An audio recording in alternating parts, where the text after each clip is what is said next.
Hello and welcome back to my channel. And today we are going to start another school of Buddhism, which is the Yogacara-Vijnanavada. In this school, you will read about how they were termed as subjective idealists by some of the critics, and how this is only a concentrated school. So, Yogacara-Vijnanavada, they treated as subjective idealist by many of their contemporaries.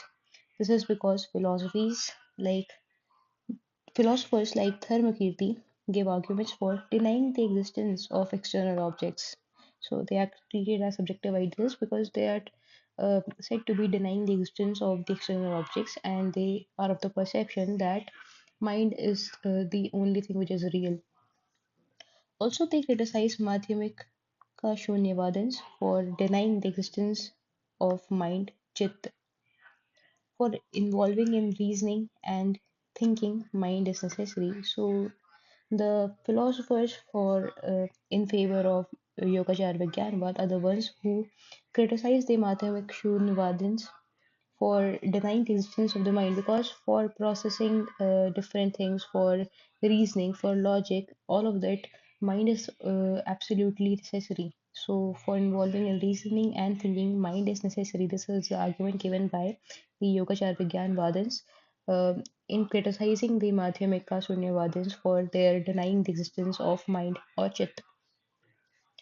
Also, as Descartes is a Western philosopher. Also, as Descartes says, denying one's own existence is a logically inconsistent position. So, if you deny your own existence, what are you actually trying to assert? What are you actually thinking? You're not even thinking because you're denying the existence of thinking as well. For the things like logic, reasoning, thinking, mind is of utmost uh, importance. It is very much required.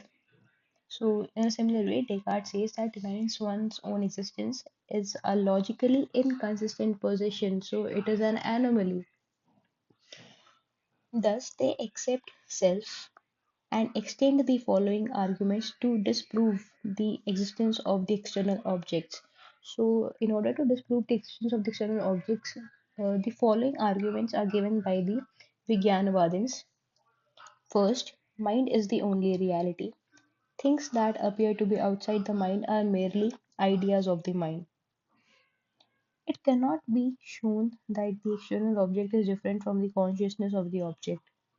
So, this is a very prominent statement given by them that the difference between the external object and the consciousness of the object cannot be very much like uh, distinguished.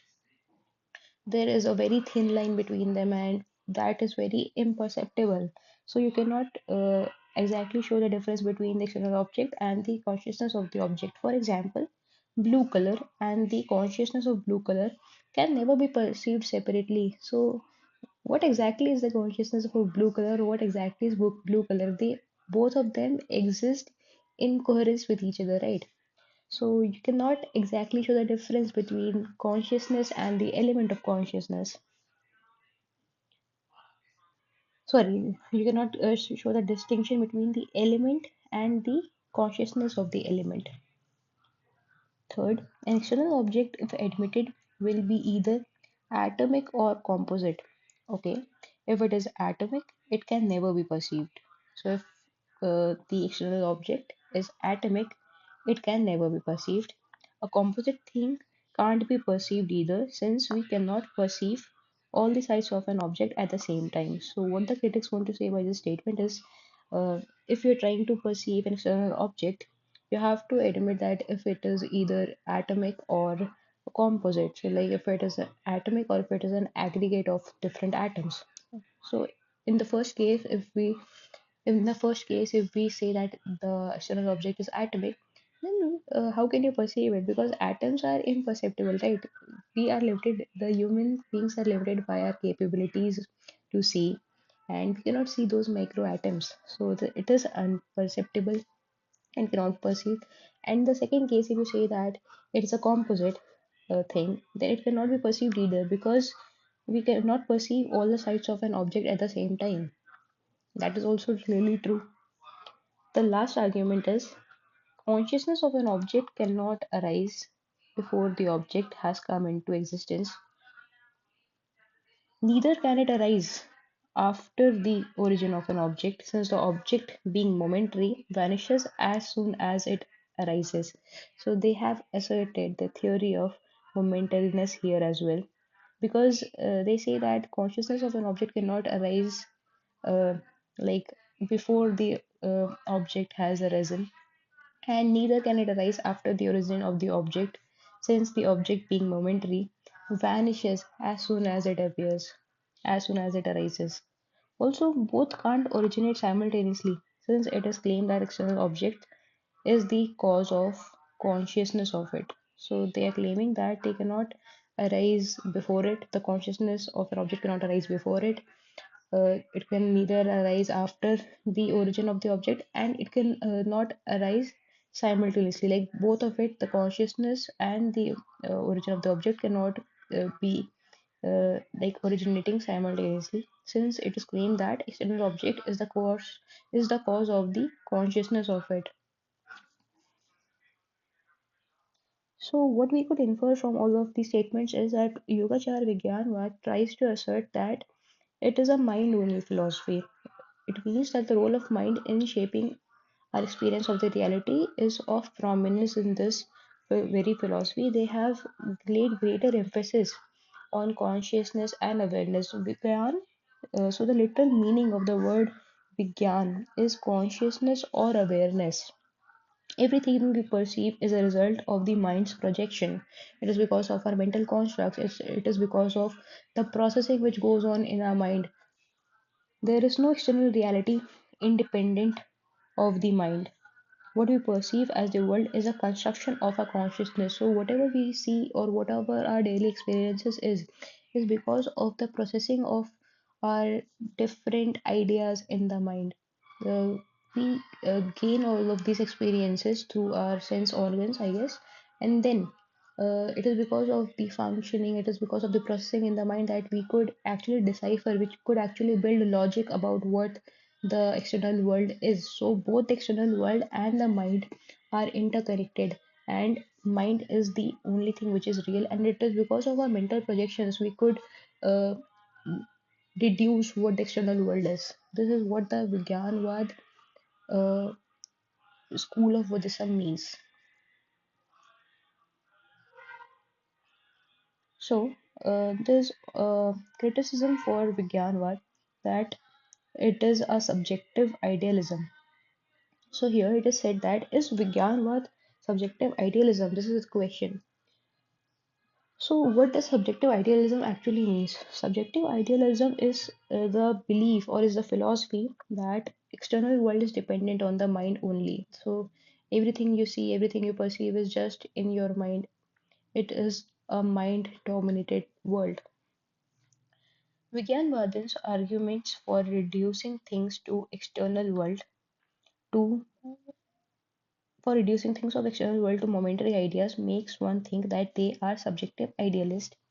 But Vigyanvadins like Vasubandha apply the idea of momentariness to phenomenon only.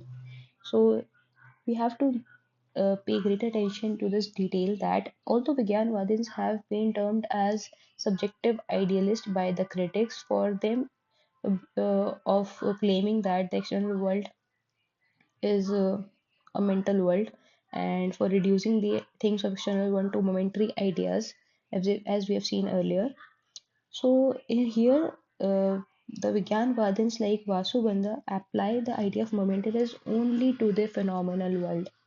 It is only the phenomenon that is momentary.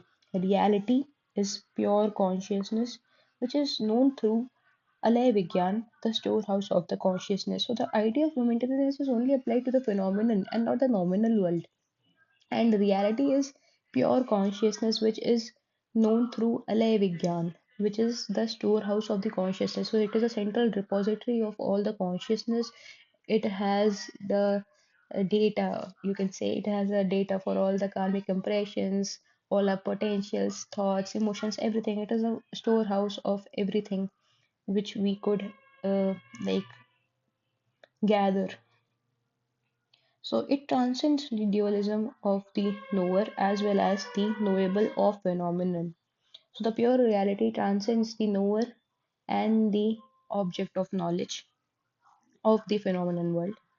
Vijnanavadins believe external world is unreal because it cannot exist independent of the universal consciousness. So, for the existence of the external world, there has to be there has to be uh, a consciousness and cannot exist independent of the universal consciousness. So, the external world and the consciousness are both interdependent, and it is because of the functioning of both of them together we could perceive objects, we could see the external world, we could see the phenomenal world. Thus, there can be difference between the knower and knowable from the phenomenal level. From the transcendental level, the only reality is pure consciousness. So, the distinction between the knower and knower is only in the phenomenal world, and in the transcendental world, the only reality is pure consciousness.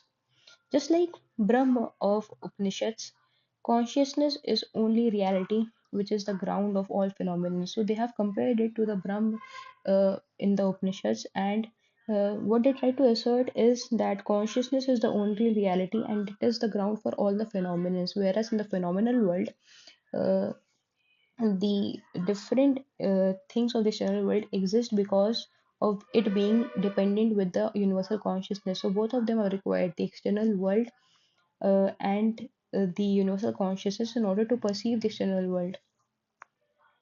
So the external world is unreal because it cannot exist independently of the universal consciousness.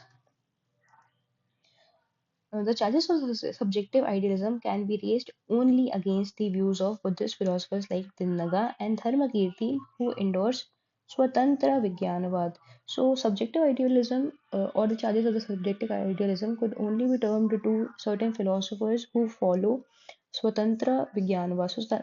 Swatantra, in its literal meaning, means independent. So, in this school or in this course of Vijnanavad, what they actually mean is the self sufficiency of the consciousness, that the consciousness can exist in isolation and it is fully sufficient to exist independently. So, it is the consciousness which actually runs the world according to Sutantra Vijnanavad. However, in Vijnanavad, it realizes both dependent reality of the phenomenon and the ultimate absolute nature. So we realize both the phenomenal world, which is dependent of the consciousness, and the ultimate or the transcendental world in which reality is pure consciousness. Vijnanva does not equate mind with ultimate reality. It uh, actually lays emphasis on the distinction of the external world and the transcendental world. External world being dependent on the consciousness for its existence, whereas the transcendental world is the reality in the transcendental world is pure consciousness. So here we came across the concept of Alay Vigyan. This is of utmost importance to us because uh, what we were trying to decipher from all of these schools was the synthesizing unit, or the thing which actually keeps a store of all our impressions, of all our karmic counts of our memory, thinking, logic, etc. And Alay Vigyan is termed as the storehouse of the consciousness. So, Alay Vigyan in Vijnanavad, Yogacara-Vijnanavad school, basically says that the repository of all our consciousness lies in Alay Vigyan, and it is similar to Brahma of the Upanishads. So, what we could decipher from this discussion on the Yogacara Vijnanavad is that they pay greater emphasis to mind, and it is considered as a mind-only philosophical school. So, they also pay greater emphasis to meditation, and because of meditation, you could actually uh, leave the chains of this world of this external world where the things are basically unreal, and with meditation, with trying to direct your thoughts, with trying to be more directed towards the mind, you can actually see what the true reality is. So with this, we've come to an end to this video on Yogacara Vijnanavad. I hope you would have liked it. I'll see you guys in the next one, where we discuss about the different philosophies of Buddhism. Till then, see ya, bye.